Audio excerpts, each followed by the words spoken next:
విశ్వక్ గారు madam hi అండి. నమస్తే. సో బేసికలీ ఇలాంటి కైండ్ ఆఫ్ సినిమాస్ చేసినప్పుడు కొంతవరకు హాంటింగ్ కొన్ని చేస్తూ ఉంటాయి మూవీ అయిపోయిన తర్వాత కూడా. So it's a long journey కాబట్టి మిమ్మల్ని అలా హాంట్ చేసిన సిచ్యువేషన్ ఏదైనా ఉందా? హాంట్ చేసిన సిచ్యువేషన్ అంటే ఫ్రోజన్ లెక్ మీద షూట్ చేసినాం. అంటే పోయేదాకా తెలియదు నాకు, అంటే రోజు రోజు రిస్క్లే ఉండేవి. ఇది ఏంటంటే పోనీ ఫ్రోజన్ లేక్ అనుకోండి, కొంచెం ముందరకు పోయినాక మళ్ళీ నీళ్ళు ఉన్నాయి అనుకోండి, పర్లేదు. నాకు తెలిసి 40-50 కిలోమీటర్ల దాకా ఐసే ఉంది, కింద ఫ్లోటింగ్ వాటర్. అంటే సర్రని ఫాస్ట్గా ఏదన్నా పడితే కొట్టుకపోవడమే, అంత ఫాస్ట్గా వాటర్ వెళ్తున్న దాని మీద ఫ్రోజన్ లేక్ ఇది. అంటే మనం పొరపాటున బొక్కలో పడ్డాం అనుకోండి, ఒక 40 కిలోమీటర్ల తర్వాత లేస్తుంది బాడీ. ఏంది ఇది పరిస్థితి, ఇక్కడ షూటింగ్ పెట్టినావు ఏందని అడిగిన.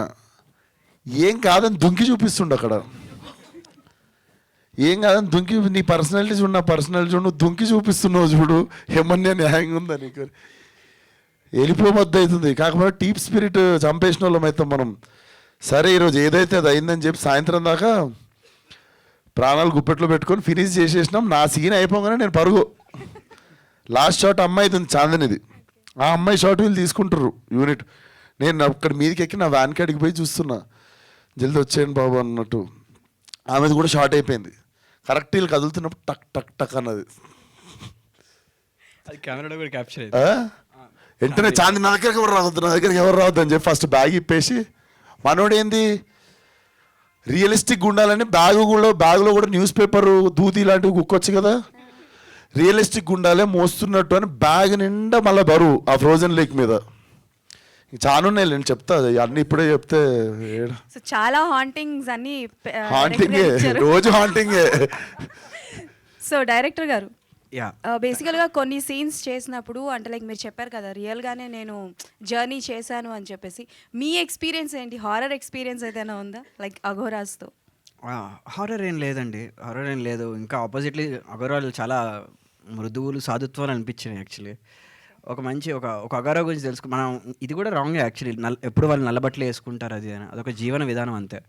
నేను చేసిన రీసెర్చ్లో ఒక మంచి గురించి తెలిసింది. అతను జీన్స్ ప్యాంట్ బాబా అంటారు అతను జీన్స్ ప్యాంట్ వేసుకుంటాడు, కానీ అతను అఘోరా చేసే ప్రతి పని చేస్తాడు తను.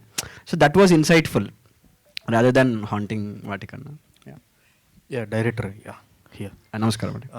ఇలాంటి కథలు జనరల్గా వెబ్ సిరీస్కి తీస్తూ ఉంటారు. బట్ ఏంటంటే మీరు సినిమాగా తెరకెక్కించడానికి రీజన్ ఏంటి? అంటే మీరు విజువల్స్ చూశారు కదండి, like does it look like a web series?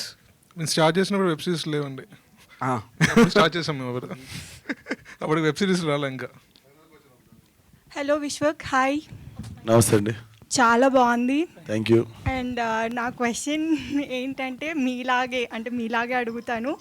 మీరు అన్నిట్లో వేలు పెడతారు కదా, ఇందులో ఏమైనా వేలు పెట్టారా? డైరెక్టర్ మిమ్మల్ని వేలు పెట్టనిచ్చాడా? నేను అన్నిట్లో వేలు పెడతాను స్టేట్మెంట్ చెప్పేస్తారు. నేను గమ్మున నా పని చేసుకుని వస్తానండి, అట్లా వేలు పెట్టాను నేను. మీరు ముందు డైరెక్టర్లను కూడా అడగండి. Last time you only said, that's what I'm asking you. మీరు లాస్ట్ టైం అన్నప్పుడు ఏలు కాదు, పెడితే డైరెక్ట్ కాలే పెట్టేసి డైరెక్షన్ అని రాసుకుంటా. దానికి డైరెక్ట్ కాలే పెట్టేసి నేను డైరెక్టర్ అని నా పేరు వేసుకుంటా. వేరే వాళ్ళ పేరు ఉన్నప్పుడు ఏలు కాదు, నేను అసలు ఏం పెట్టా.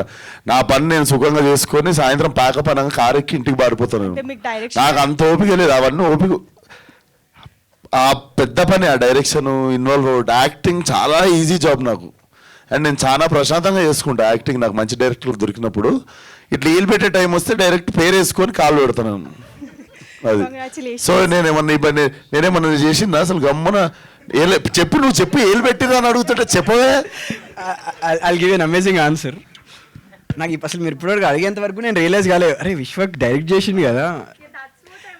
You won't believe, I'm honestly giving you the answer. Not a single day అసలు నేను ఇట్లా పక్కన ఉన్నాడు అని కాదు, కానీ ఈ కట్ ఇట్లా, ఈ షార్ట్ ఇట్లా, ఇదేంటి ఇట్లా, నథింగ్. హీ కంప్లీట్లీ బిలీవ్డ్ మీ. చెప్పినా కదా, చెత్తకుండి పక్కన కూర్చుంటాం, ఈ జస్ట్ సాట్, ఈ didn't said anything. So yeah విద్యార్థి, వన్ లాస్ట్ ఫైనల్ క్వశ్చన్. అంటే ఇప్పుడు మనం అంతా కూడా డైరెక్ట్గా కావచ్చు, ఇండైరెక్ట్గా మనకి మైథాలజికల్ ఇంపాక్ట్ అనేది అన్ని మూవీస్లో కూడా చూస్తూ ఉన్నాము. సో అదే ధోరణిలో ఇప్పుడు March 8th అంటే మహాశివరాత్రి రోజు రాబోతుంది. ఇందులో లార్డ్ శివ రిఫరెన్స్ ఏమైనా ఎక్స్పెక్ట్ చేయొచ్చు? మీరు అనుకున్న మైథాలజీని వేరేలా చూసాం. అది ఏంటనేది మీరు సినిమా చూస్తే అర్థమవుతుంది. We try to interpret mythology in a different way. సర్వం శివం కావచ్చు, అన్నీ శివుడి మైథాలజీలో ఉన్న కథలు కానీ, మీరు ఇప్పుడు శివుడి నీలకంఠ స్టోరీ ఒకటి ఉంటుంది, మెడలో హాలాహలం దాచుకొని బ్లూ అవుతాడు. బేసికలీ తిన కూడా తనకు ప్రాబ్లం వచ్చినప్పుడు he turns into blue. That is a reference. They are nothing but mythological references. But philosophically story అన్నది ఒక నార్మల్ సోషల్ డ్రామాలో కూడా మీరు దాన్ని ఇంటర్ప్రిట్ చేయొచ్చు. Your film doesn't need to be mythological film to take those archetypes or stories. So in that way we took reference, but in a superficial mythological level there is no reference. All the best sir. Vidyadhar గారు, Yeah. అంటే శంకర్ గారు లైఫ్ను మాకు చూపించబోతున్నారు and ఈ problem కావాల్సిన solution దొరుకుతుందా లేదా అని కూడా చెప్తున్నారు. Yes. బట్ దానికన్నా ముందు అసలు శంకర్ లైఫ్లో ఈ biggest fear or deepest desire human touch అనేది ఎందుకు వచ్చింది, లేదా శంకర్ బిఫోర్ లైఫ్ ఏదైనా మేము గామిలో చూడగలం? ఆ క్వశ్చన్ ఆన్సరే సినిమా బేసిక్. అందుకే చూసినాం సినిమా. అశోక్ గారు, కాదు ఇంకా వదిలితే కథ అంతా అడిగేలా ఉన్నారు. ఒక్క క్వశ్చన్. బయట కొన్ని రూమర్స్ వెళ్తున్నాయి గ్యాంగ్స్ ఆఫ్ గోదావరి రీషూట్ జరుగుతున్నాయి అని, అది ఎంతవరకు? రీషూట్ కాదు సార్, షూటింగ్ అవుతుంది. రీషూట్ కాదు, షూటింగ్, మిగిలిన షూటింగ్ అవుతుంది. కొత్త గ్యాంగ్స్ యాడ్ అవుతున్నాయి అంటే ఐటమ్ సాంగ్ లో రీప్లేస్మెంట్స్ అయ్యి మళ్ళీ సాంగ్ తీసినా కానీ సినిమా ఏది రీషూట్ చేయలే. సినిమా జబర్దస్త్ ఉంది.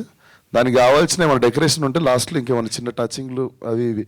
నాకు మెయిన్ 2 సినిమాలు ప్యారల్గా చేస్తున్నప్పుడు whenever I go back to Gangs of Godavari, I have to grow mustache for 25 days. And when I come back to this film, I shave. Malla to go back to Gangs of Godavari, 1 month వెళ్ళిపోతుంది. So ఆ తరుణంలో whenever they are planning a shoot కదా, మళ్ళీ ఇప్పుడు నేను mechanic రాక్కి వెళ్ళి ఇటు వచ్చినప్పటికి ఇంకో లాస్ట్ 6 days షూట్ ఉంది. But it's not a reshoot, we're shooting, pending ఉన్న షూట్ చేస్తున్నాం అంతే. Then last one, Vishwak garu, cult, gangs of Godavari and Gaami, ఈ మూడిట్లో బాగా మీరు ఇంటెన్స్ ఫీల్ అయ్యే ప్రాజెక్ట్ ఏంటి? లైలా అని ఒక సినిమా చేస్తున్నాయి 3 కాకుండా నెక్స్ట్. అది చాలా గుర్తొస్తుంది ఈ మధ్య పండుకునే ముందు. ఎస్, లీక్ చేసుకున్నా నేనే నా నెక్స్ట్ సినిమా పేరు. నేనే లైలా కూడా నేనే సినిమాలో. యా, మొత్తం ఈ 4 ఫిలిమ్స్ ఈ ఇయర్లోనే రిలీజ్ చేస్తారు. ఇంకోటి ఉంది, నెక్స్ట్ ప్రెస్ మీట్లో చెప్తా. Okay, thank you. Thank you.